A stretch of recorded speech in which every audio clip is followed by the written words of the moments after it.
Brilliant, charismatic, and devout, Whiston seemed destined for greatness. He had collaborated with Newton on lunar theory.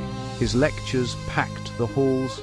His new theory of the Earth had made him famous across Europe, arguing that Noah's flood was caused by a comet.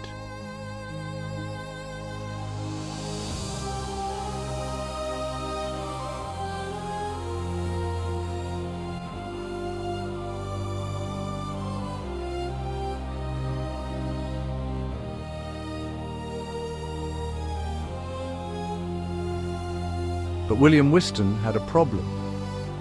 As he studied the early church fathers and the original Greek New Testament, he became convinced of something dangerous, something that could destroy everything he had built.